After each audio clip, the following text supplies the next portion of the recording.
WhatsApp guys ಹೇಗಿದ್ದೀರಾ? Hope you guys doing great. So guys ಇವತ್ತು ಕೂಡ ನಿಫ್ಟಿ 50 ಇಂಡೆಕ್ಸ್ ಏನಿದೆ ಗ್ರೀನಲ್ಲೇ ಕ್ಲೋಸ್ ಆಗಿದೆ. ನಿನ್ನೆ 97 ಪಾಯಿಂಟ್ ಸಮಥಿಂಗ್ ಕ್ಲೋಸ್ ಆಗಿದೆ. ಇವತ್ತು 131.90 ಪಾಯಿಂಟ್ಸ್ ಏನಿದೆ ಅಪ್ ಕ್ಲೋಸ್ ಆಗಿದೆ.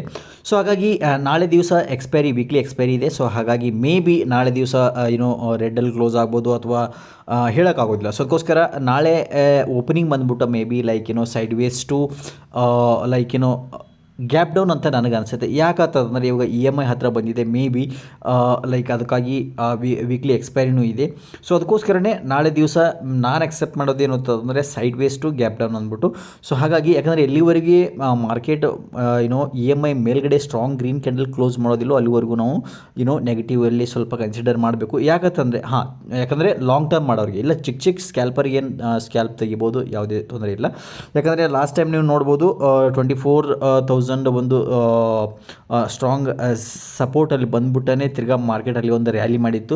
ಸೊ ಅಲ್ಲಿವರೆಗೂ ಮಾರ್ಕೆಟ್ ಇನ್ನೂ ಸ್ವಲ್ಪ ಸೈಡ್ ವೇಸ್ನಲ್ಲಿ ಟೈಮ್ ಪಾಸ್ ಮಾಡಿಬಿಟ್ಟು ಅಲ್ಲಿ ಒಂದು ರ್ಯಾಲಿ ಕೊಟ್ಟಿತ್ತು. ಸೊ ಹಾಗಾಗಿ ತಿರ್ಗಾ ರಿಕವರಿ ಆಗಿದೆ. So because of Trump tariff. So ಇಲ್ಲಿ ನನಗನ್ಸುತ್ತೆ ಒಂದು ಸಾರಿ ಇಲ್ಲಿ ಒಂದು ವೇಟ್ ಮಾಡ್ಬೋದು, ಒಂದು ವೀಕ್ ಇಲ್ಲಿ ಸೈಡ್ ವೇಸ್ ಇರ್ಬೋದು ಮಾರ್ಕೆಟು. ಅದಾದಮೇಲೆ ಒಂದು ರ್ಯಾಲಿನೇ ಕೊಡ್ಬೋದು ಅಂತ ಅನಿಸುತ್ತೆ. ಬಟ್ ಇಲ್ಲ ಹಂಗೆ ಕಂಟಿನ್ಯೂ ರ್ಯಾಲಿ ತಂದರೂ ಕೂಡ ನೆಕ್ಸ್ಟ್ ವೀಕ್ ನಮ್ಗೆ ಗೊತ್ತಾಗುತ್ತೆ. ಸೊ ಎಲ್ಲಿವರೆಗೂ ನಾವು EMI ಮೇಲ್ಗಡೆ ಅಷ್ಟೊಂದು ಸ್ಟ್ರಾಂಗ್ ಕ್ಯಾಂಡಲ್ ಕ್ಲೋಸ್ ಆಗೋದಿಲ್ವೋ ಅಲ್ಲಿವರೆಗೂ ಅಪ್ ಟ್ರೆಂಡನ್ನ ನಾವು ಕನ್ಸಿಡರ್ ಮಾಡಬಾರ್ದು. ಸೊ ಯಾಕಂದರೆ ಎಲ್ಲಿವರೆಗೂ EMI ಕೆಳಗಡೆ ಇರುತ್ತೋ ಅಲ್ಲಿವರೆಗೂ ಸೈಡ್ ವೇಸ್ ಟು ನೆಗೆಟಿವಲ್ಲಿ ನಾವು ಇರೋಣ ಗೈಸ್. ಓಕೆ, ಸೊ ಅದಕ್ಕಾಗಿ ನಾಳೆ ದಿವಸ sideways to gap down ನಂದಿದೆ. ಸೊ ನಿಮ್ಮ ಅಭಿಪ್ರಾಯ ಏನು ಅಂತ ಕಮೆಂಟಲ್ಲಿ ತಿಳಿಸ್ಬೋದು ಗೈಸ್.